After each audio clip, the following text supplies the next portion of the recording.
Welcome into Extra Time. Thank you as always for your tweets. Ali with me in the studio. Stevie and Don with us as well. There's nothing more interesting than a story about either fantasy football and where people drop points or somebody's dreams. Oh. Fear not, though. Don tweets about it all. Loving it. What did you dream about? A weird one. A car seat with a vacuum, Don?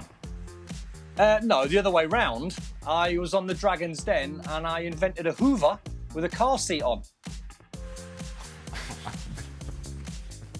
So, obviously, I was thinking, you know, for everyone out there who've got little kids, they could attach their child to a Hoover and you could do the hoovering while the child gets a sort of free ride. Yeah, Hoover is a vacuum, by the way. Dragon's Den is Shark Tank in the UK, just so we can put all of that into context. Why you want into context? It's terrible, boring. Don, you got to up your tweet game.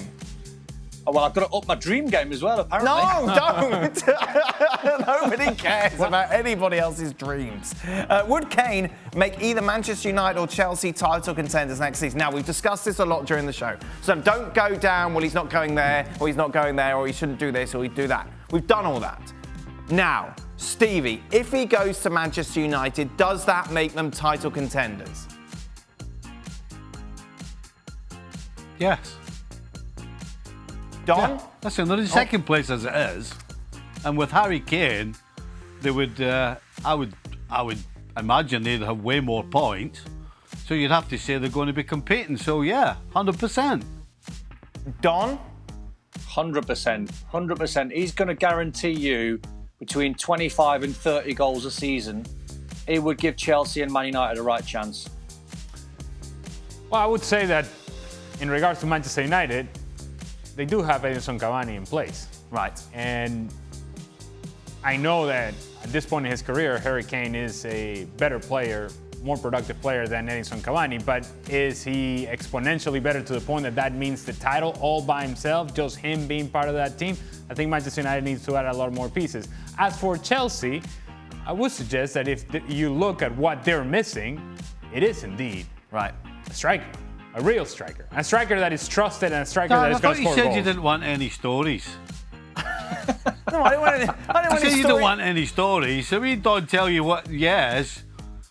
And Ali gives you another one of Don's dreams. No, but it's not Ali's dreamt that Manchester United are going to win the title with Harry Kane. He's giving me an answer. Yeah, but you know what I meant. You're telling Don and I basically, look, don't want any nonsense, no stories. Keep it sharp. Does it make them better, yes or no? No, and then you sit and let Ali...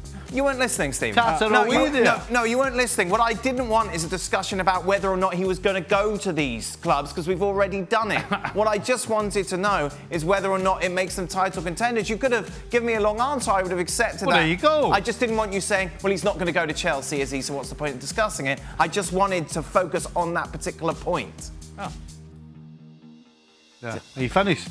Well, no, I'm just... But you interrupt Ali's story to shout at him. I'm not finished, but apparently, according to you, I am finished. Well, so go ahead, Stevie. Dan. I don't know what's wrong with Stevie today. That's not very nice, is it? Very honoring.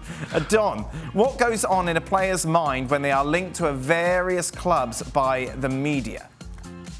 One of excitement, one of your ego getting massaged. Players are talking about it in the dressing room. Are you staying? Are you going? Gives you a bit of confidence, especially when a big club is rumoured to be interested in you, depending on the manager. If it's a big name manager as well, it gives you a little bit more confidence, a little bit more arrogance. Wow. But you know in the back of your mind if it's true or not. You'll be on the phone to your agent that afternoon. Is there any truth in that? Yes or no? No, it's just paper talk, nothing in it whatsoever. Then you brush it aside. It was nice while it lasted. If there's some truth in it, then you'll carry that confidence for a few days. Like, for example, Steve, when Ian Rush went to Italy, how much is that discussed in the locker room beforehand?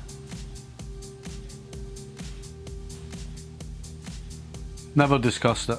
Never? Once. Never. Wow.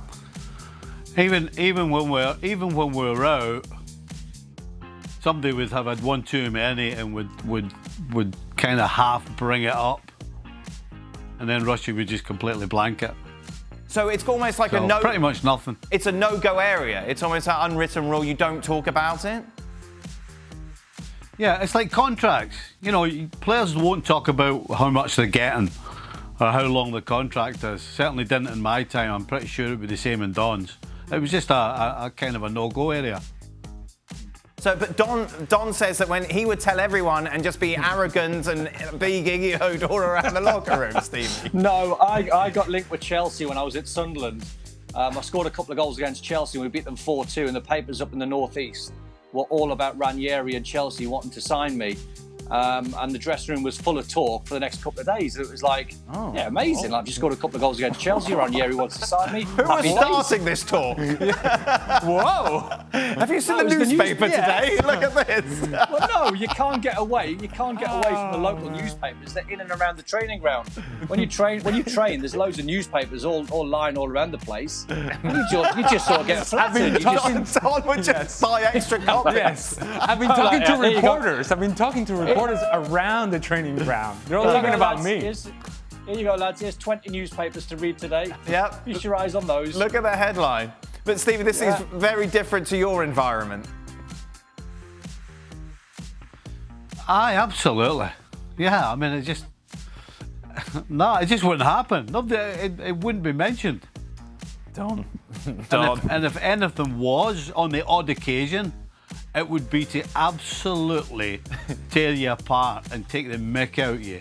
There'd be nothing serious about it whatsoever. You would get absolutely slaughtered. I can tell you now, the dressing rooms are full of chit-chat. Players talk every single day. Every single day, players are chatting. You know how Don was talking about the arrogance when you feel like you're making a big jump and you're going to big club or whatever. What if you have been in the opposite side of that? What if it's not that you're going to a big club? What if there is conversation that they want to get rid of you? Yeah. Maybe is this experience. Maybe you hear those same newspapers saying they don't want you around here. Do you know that? Do you know that? That's also full of chit chat right there, and it doesn't make you feel good as a player. Your ego goes. Ego goes in the opposite direction. Oh dear, don't worry. Don will cheer you up like newspaper clippings. Ali, what are the chances of Atleti losing to Valladolid and Real Madrid beating Villarreal? Of course, if that happens, Real Madrid will be champions. Yeah, I've seen too many things go the way of Atletico Madrid late in the season. It feels like if they were going to lose this, they would have done it already, and they have survived so far. I think they'll survive once against Valladolid. It won't be dominant. It won't be 3-0. It won't be so easy that they're just going to kind of be essentially raising the trophy as the game goes on. But in a very Atletico Madrid way, they're going to find a way to win it in the end. Stevie, do you think Liverpool's attack will return to its best once the defence line comes back from injury next season? Yes, I think it'll certainly it'll take a step up from where it is. Whether it gets back to its scintillating best that it was, 12, 18 months ago, I don't know about that. But there's no question that they're going to end up at the start of next year being better than they are right now. That's for sure. Ali, do you think Xavi is capable enough to manage Barcelona, or is it too early? And is it enough to convince Messi to stay?